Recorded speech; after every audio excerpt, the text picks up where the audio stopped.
Photography is a powerful medium in comparison to seminars, talks, or lectures.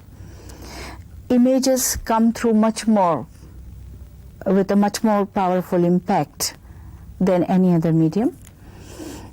And so far, women's issues or talking about women, it's always one sees them as beautiful faces or pretty pictures or just glamour, color, and things like that. But here in this program, this photo essay shows the various facets of a woman's life and womanhood. And as Aparna Sen very rightly said, India exists in various time frames at the same time. Freedom is not just an empty word. It is difficult to strip away accumulated layers of bilge and see freedom for what it really is. A promise of citizenship rights, a promise of freedom, equality, justice, and the right to live with dignity.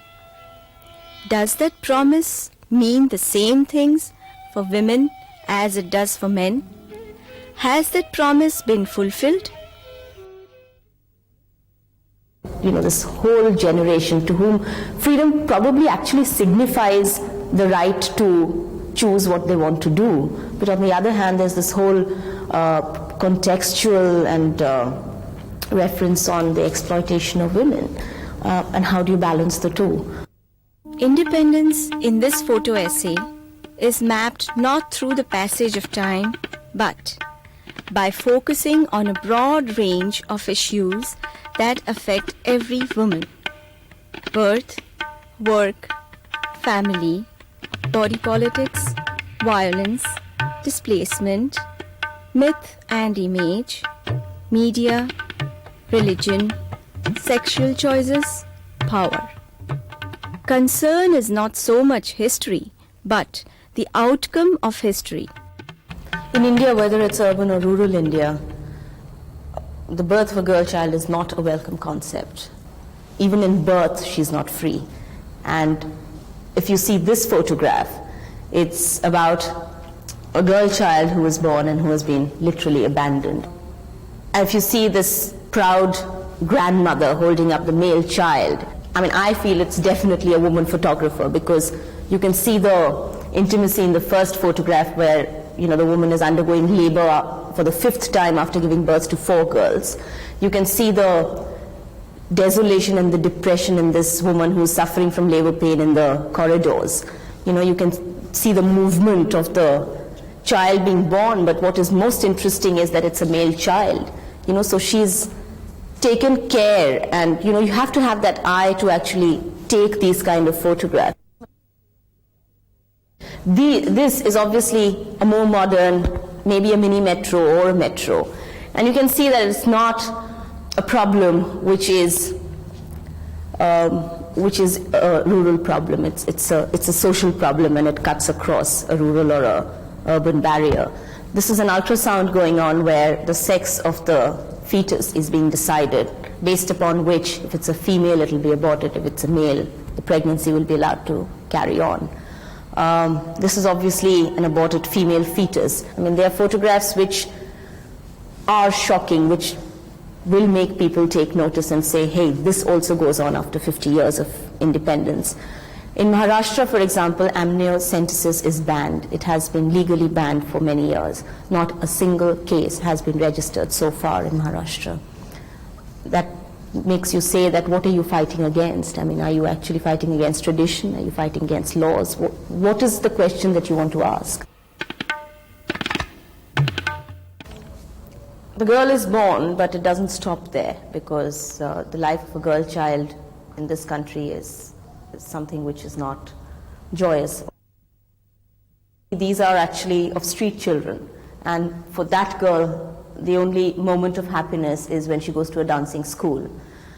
This is a 13-year-old prostitute who lives with her street gang. I mean, she's 13 years old. She should be happy and joyous, not selling her body. That is again about joy of childhood, and you can see how well it's been depicted that they're all laughing, they're playing the traditional doll game of marriage, you know, where the dolls are getting married. Now it's something that again comes through very clearly, that when girls are young, they're given dolls, they're given, you know, things to play with in the house, and that is an actual child marriage. Now that's not a child marriage, which is again an unhappy occasion, because you can see the girl looks absolutely beautiful, she's so sweet looking, and the boy also looks pretty innocent, you know. But it's like nobody knows what's happening. It's like this girl, the baby is in this mother's arm, and she's literally 1.5 years old, so what would she know what she's getting married to? And that again talks about the compromises that a child has to make, you know, today. That girl is up on the balancing pole, she's 2.5 years old, and it's in Bombay, and she's basically entertaining tourists for survival. Is this what childhood is all about? This photograph, basically, if you look at it as a series, it's all about dignity and indignity of labor. Prostitution is about indignity of labor, it's exploitation of women. Everywhere else it's done for money, yes, but in India it's also done because of the socio-economic conditions existing in India, where prostitution is forced upon young girls at a very early age. That photograph is of a 13-year-old girl, and you can see from her expression that though she's been rescued, she feels, where will she go? The answer is, I really don't know, because till date it's not a socially acceptable thing in society today, that if you were a prostitute, it's automatically assumed that you like doing it and therefore you've done it. It doesn't matter if you're 11 years old or 12 years old or 13 years old or even 50 years old for that matter. It's just you like doing it, that's why you do it. And nothing or nobody can make you change that. These are about the 1,000 sex workers who were rescued by a voluntary organization and were sent back. I don't know what the follow-up has been. I don't know if these people are living happy lives, if these people are living normal lives, if they've been accepted by society or what. In a lot of cases, I also know that girl child is sold, especially in places like Orissa, where they sell girl children. And it may be to prostitution, it may be just to earn some, 5 or 6 or 7 rupees that may get them their 2 square meals a day. Is there a social equality in this, is what we're trying to explore. Not to say everything is bad, there is the dignity of labor as well. Women have progressed, women have made their mark in each and every field today. This is Cheryl Datta, who's I think one of the first helicopter pilots in India. You can see that she's in command. You can see that, she's in a male-dominated world and holding her own. So there is a contrast. Women have made progress, but at what cost? This is again really about the dignity of labor, if you think about it. There are women Rajasthani workers. You can see that women laborers are employed more than male laborers because the employers can get away with paying them less wages. Even though bonded labor is a concept which is outdated in India, it exists in every form. And even though they do the work of men, maybe much more, because they also have to look after their kid during their work. Yeah, they are still paid less, they still have to cover their faces, they're still under veil and they're still in bondage.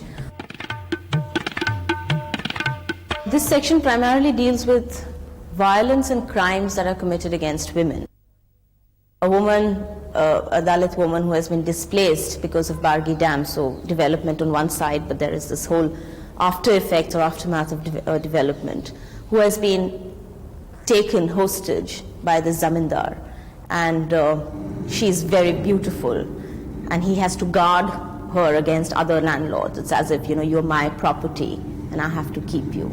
To a housewife who's killed by her family, it is a dowry death. To caste struggles, always the women who are sufferers. It's always women who, it's not that men don't get killed, but once men get killed, then where does the protection bit go? The most heinous crime against women, which can be and is rape. I think the rape laws in India, laws exist, but rape is defined in India as penetration by penis. If a stick is shoved up her, or if she's had anal sex, or she's been forced to have any other form of sexual acts, then that is not considered rape. And once, even if she is raped, then this whole question of, how apart were your legs? Did your skirt get wet? So she's not only raped physically, she's raped over and over and over again mentally. She's harassed by society, she's harassed by police, she's harassed by courts. Why? I understand that the courts need proof, but why is it that the woman has to be subjugated to prove that she has been raped? And what constitutes rape in this country? For example, marital rape is something which is not dealt with. If your husband rapes you, it's his right, because he's married to you, and then therefore you belong to him. And 50 years later, if a woman has to be asked, how far apart were your legs when you were getting raped, what is the distance that we have traveled, in the name of freedom? In this country, everything is done in the name of religion, where goddesses are worshipped, where power and energy is seen as Shakti, which is essentially woman. Where do women really have the power and Shakti in real life? So there's no immediate translation between worshipper and real reality.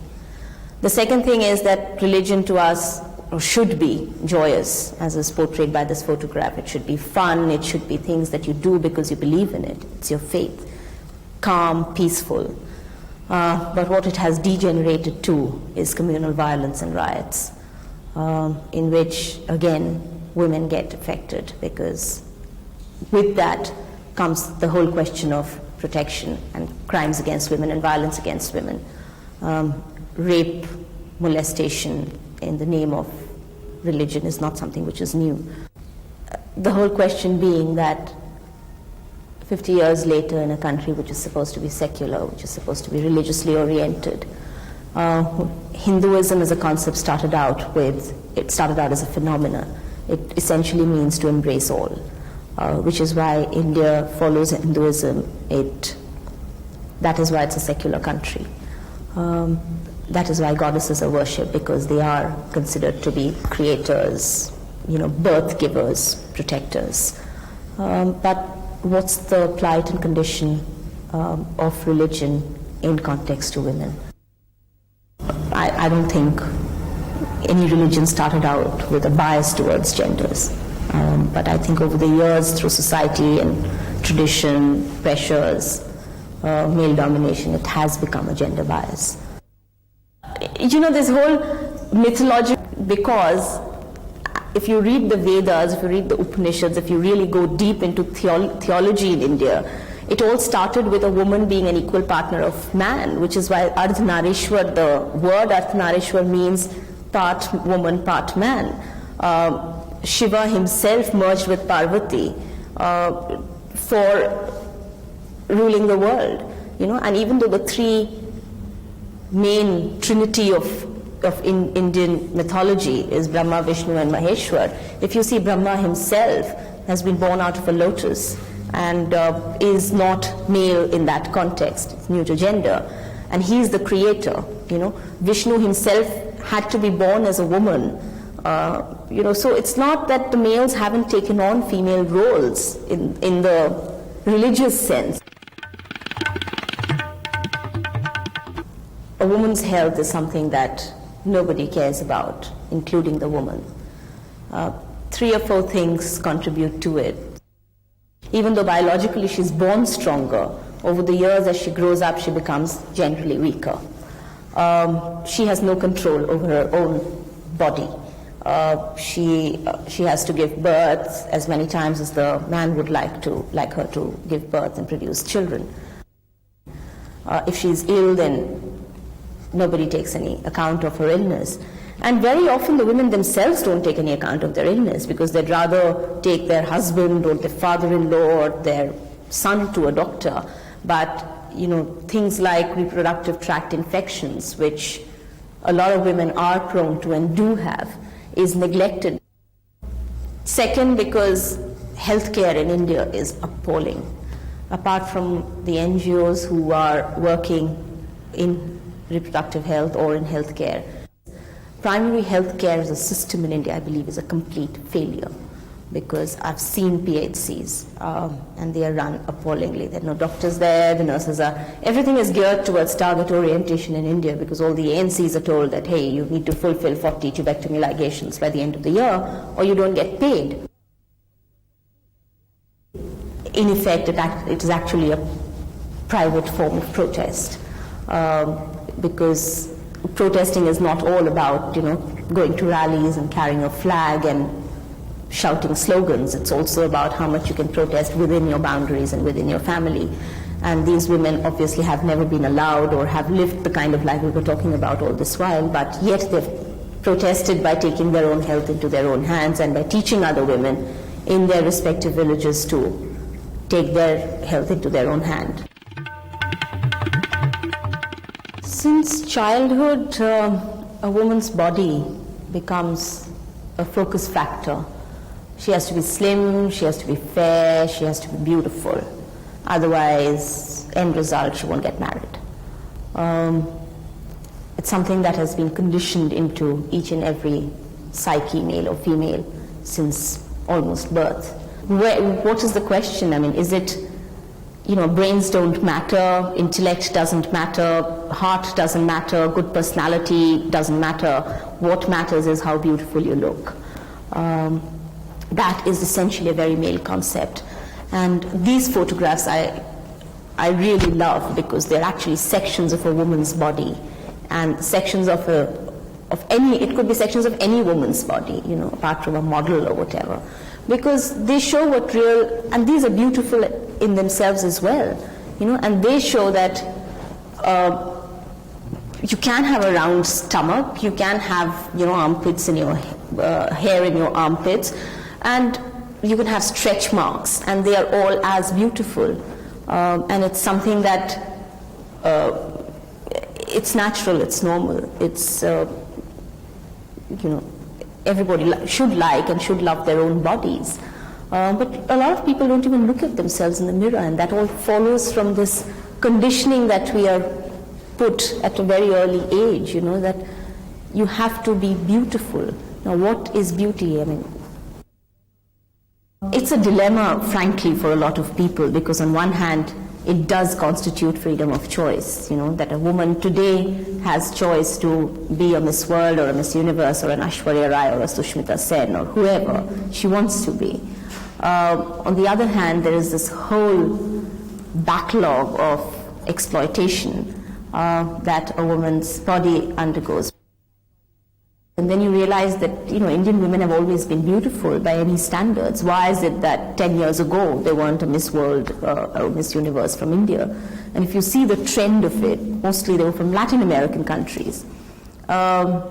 Now, over the last 2 or 3 years, they're from India. Suddenly India has become like the limelight of beauty sources. But the fact of the matter is that if you look at the economy of the cosmetic industry, Latin America used to be a very, very, very big market for them.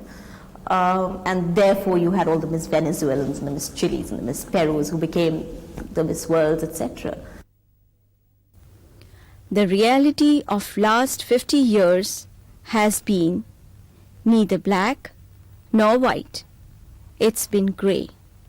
a long, dusty ride on a giant seesaw. Yes, I think women are venturing a lot more into worlds which have been predominated by males up to so long, whether it's journalism, whether it's media, whether it's advertising, whether it's entertainment industry, hotel industry. I mean, these are a few of the industries that I can say that women have, ventured into, have done exceptionally well, are in powers of positions themselves, especially, I think, the media industry. And I think that I would definitely give credit to satellite television, etc., which have come in and have opened up a lot more avenues for women.